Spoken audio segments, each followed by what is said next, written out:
Aethiawi vibrated with rage at Orane's mutiny. She snapped her head back and forth. She eyed Umetit, who simply stared at her with fear and discomfort, and then lowered his head, as if the aggravated attentions of his god would damn his soul. With a sudden disgusted shout, Aethiawi turned back forward and began kicking the control mainframe. "Goddamn stupid stubborn AI! I turned you off the first time because you wouldn't let me strobe home, and now that's all you want to do." She stopped in the middle of her tirade. A second passed as she searched for the right words. "Orane?" she asked, with more demand than request. "Yes, Miss Go." The words scrolled across the observation bay. "Shut down all AI operations. Alpha Priority Command, Captain A-Go 13. The words Alpha Priority Command accepted lit up the observation bay windows and wiped away. A stillness returned to the room. Aethiawi wondered offhandedly where the datapack she got from Phaedra was. Then she grabbed the control stick, and with the fingers of her other hand, jabbed out the reboot command sequence on the forward mainframe. A grim look of triumph framed her flashburn features as another dotted line of weaponized light streaked by. "Hoo yeah! How do you like that?" Aethiawi laughed vindictively. Thanks to Rajan Nalum, who'd outfitted the Starhopper with a cutting-edge flight system, the ship's computer rebooted in seconds, and Aethiawi, on her way back to protect Duchiff and avenge the Muziengu, blasted that squarish grid-like thing into a spinning rain of sparking, ruined tech. But that gave away her location, and that grid-like thing must have been the PRF gate like she suspected, because after she blew it up, the Mopaway strike ships were on the Starhopper like flies on shit.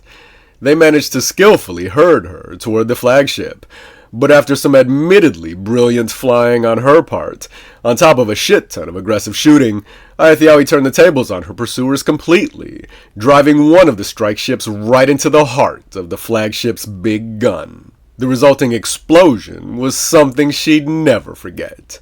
Relief washed over her. The Gixen Jail wouldn't be firing destruction down on Duchiff anymore. And as a bonus, she only had one Mopaway ship to deal with now, though she had no idea where it was. She started to relax, despite that uncertainty, and as her excitement dropped off, her body began to surrender to its trauma. Dizziness and nausea threatened to overwhelm her. She quickly reached down, grabbed a couple of med patches from the first aid compartment under the command chair, and slapped them roughly to her head and neck. Modern medicine worked its magic. Her nausea faded, and the ringing in her ears softened from debilitating to only just annoying in an instant. She sat back up with a sharp breath to ready herself for whatever came next, looked around the hollow projection of outside with an eye for the other strike ship, and moved to call Umetit. Then the flagship outside erupted in a countless number of frosting geysers. "The hell?" Aethiawi shouted as she yanked the Starhopper away from the sudden storm of freezing gas, ejected bodies, and ship junk. A line of cannon fires sizzled just below her feet, cutting through several of the flagship's helplessly adrift staff to finally destroy a large cleaning bot with a spectacular explosion. "Worst shot yet!" Aethiawi growled through clenched teeth at her enemy's return. Time to get back on offense. But smart. "Gonna be a lot tougher without your partner, asshole," the dark young woman declared. With a look of stony concentration on her charred face, she dove into the expanding cloud engulfing the flagship. Weaving deftly around floating shipping containers and bulky appliances, she boomeranged the Starhopper back toward the strike ship.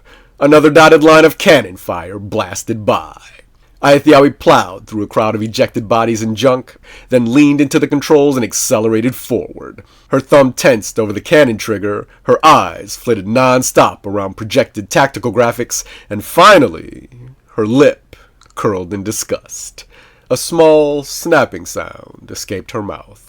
The targeting reticule was worth less than a damn in this growing cloud of debris and gas, flickering erratically from somersaulting bodies nearby to larger objects in the distance, from clumps of freezing gas to billows of smoke. Everything had a heat signature, and it was all confusing to the computer's ability to stay focused on anything. With a grunt of frustration, Aithiawi punched in a few commands and shut the targeting computer down. "Just gonna have to eyeball it," she breathed. Outside, through the ethereal fog spewing from the expedition's flagship, Aithiawi scanned the coming and going of ghost-like objects and agonized staff. A few seconds passed. No sign of the last remaining Mopaway ship. Just the constant, harmless bumping of ejected crap slamming into the hull. Somewhat puzzled, Aithiawi kept the Starhopper's speed up and went through a couple of half-hearted, evasive maneuvers. Then she remembered her first husband and jammed a hand down on the ship's intercom. "Umedit!" she yelled. Damn Mopaway pilots were good. Even with her scatterfield running, they managed to land a couple of shots on the Starhopper when there were still two of the bastards. But they weren't direct hits, so that was something. They did start an electrical fire in the bowels of the ship, though. Umedit had gone to put it out, so it shouldn't be a problem. Aithiawi smiled sardonically at how lucky that was, in light of what happened on Duchiff. She returned to the intercom. "Umedit!" she called out again. "You okay down there?" Static. "Shit," she despaired. "Umedit, you better still be alive, you little gutter rat," she threatened, with the affectionate pet name she used whenever she feared for his safety. She looked around outside again to occupy her mind with something else, to combat her worry. Still no sign of that damn strike ship. She pulled the Starhopper back to a slow cruise through the expanding cloud around the flagship and hit the intercom. "I'm gonna get us out of this," she vowed. "You'll see." Her words sounded stupid in her ears, but she kept talking. She had to. "I just gotta figure out how." She fought against the grief beginning to tighten her throat. Umedit was probably dead, and here she was making pie-in-the-sky promises. By the light of Chiff, she felt like an idiot. She couldn't believe she'd just lost all of the Tanagish. "I'm okay." Umedit. Aithiawi's heart skipped a beat. "I'm okay. I got the fire handled, but that last hit messed up the comms down on that level. I could hear you fine, but I had to come up a flight to respond." "Ha!" Teary eyes. "Umedit, don't you dare scare me like that again," she scolded with relief. A slight pause. "Just don't get us hit again," he countered with a chuckle. That she had her hearing back was something of a surprise. But then again, she was a god. "I don't think the chariot can take any more, my lord," he added with a bit of sarcasm. "Well, she's gonna have to, at least for a little while longer," Aithiawi replied while tapping out the hollow board. She looked over the Starhopper's defensive schematics. The scatter field was down to 80%, and her shields were still strong enough to take a few more hits, if it came to that. She eyed the area outside for the remaining Mopaway, but there was too much crap floating around the flagship to make out much of anything important, like an enemy strike ship. "A little while longer. As you command, my lord," Umedit answered with a wry tone. "I think I'm done down here anyway. I'm on my way up, and then maybe I can see what all this damn bumping is about. Probably something else for me to fix," he joked. Now that she knew he was safe, Aithiawi had stopped listening to Umedit's rambling. Getting distance from this debris cloud so she could see was the priority. That Mopaway escort had her worried, though. The flagship itself wasn't a concern. It was clearly fucked. But just to make sure, Aithiawi put the Starhopper in reverse and let loose a devastating volley of cannon fire into the pride of the Gillith expansion. 2 rows of satisfying explosions bloomed silently into the void. Hopefully that would be enough of a distraction, Aithiawi thought as she eased the Starhopper out of the debris field, whipping her head around and back to try to spot the strike ship before it spotted her. She needn't have worried.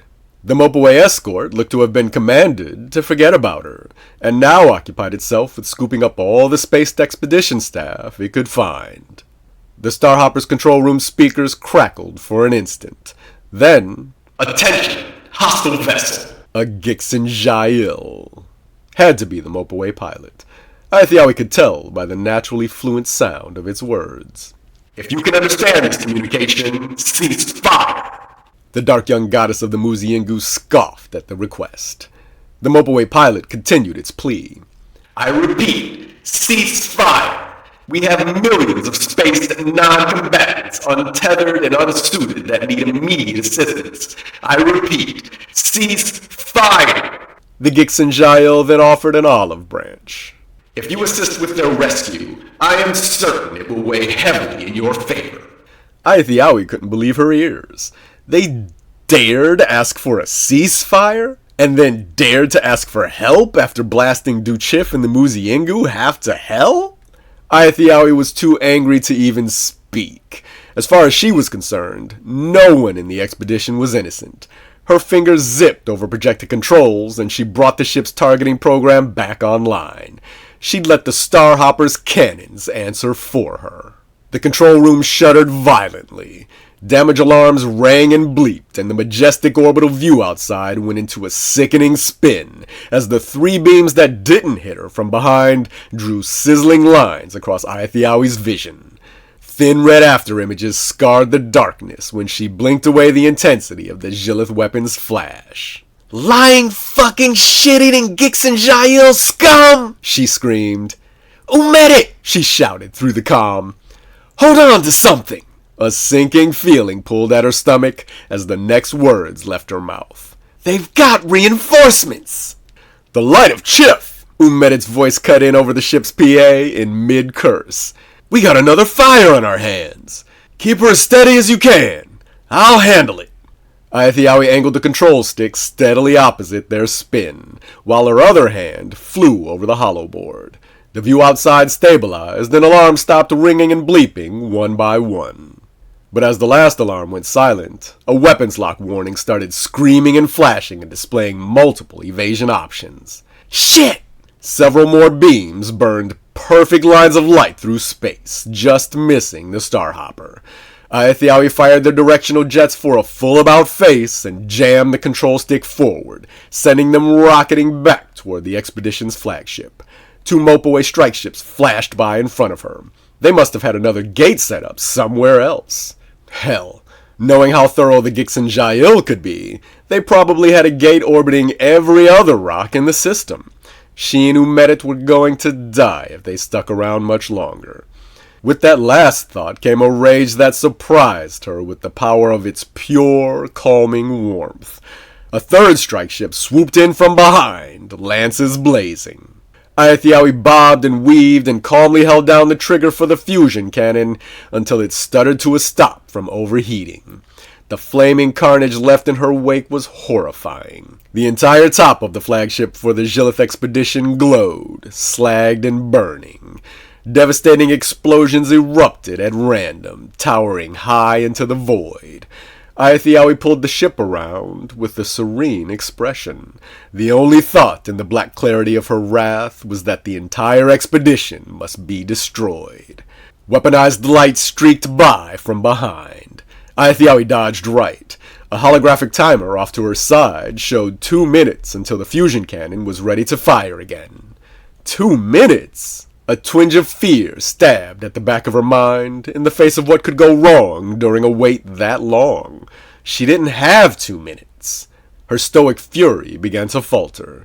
She dodged left, faked right, then left again, pulling and pushing the control stick with a lot more effort than she had only moments ago. Several more sizzling lines of light just missed the Starhopper. Ah! She screamed at the growing acceptance of her defeat. The calm was gone. It was over. Aethiowie was loath to admit it, but it was over. She kicked as hard as she could through the hollow board and the spherical projection of outside. Her foot slammed solidly on the control room's mainframe just a meter away. The Muziingu were doomed. Duchiff was doomed. She had to run.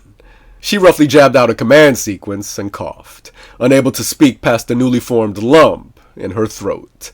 A dotted line of glowing destruction arced just above her head. Gah! She jammed forward on the control stick and drove the Starhopper back into the debris field, hugging the unslagged side of the expedition's flagship for cover. She hoped the Gixen still cared enough for their spaced and dying non-combatants to keep them from shooting the Starhopper down while she plowed through crowds of the poor ejected bastards. She cleared her throat in a hurry. The constant thumping of bodies and ship junk all around. Activate all AI operations. Alpha Priority Command. Captain Ago 13. An affirmative bleep sounded in the air. Ayathiawi's eyes began to sting, but crying, as she learned 11 years ago, wasn't going to solve anything, and it certainly wouldn't stop the Gixen Jail.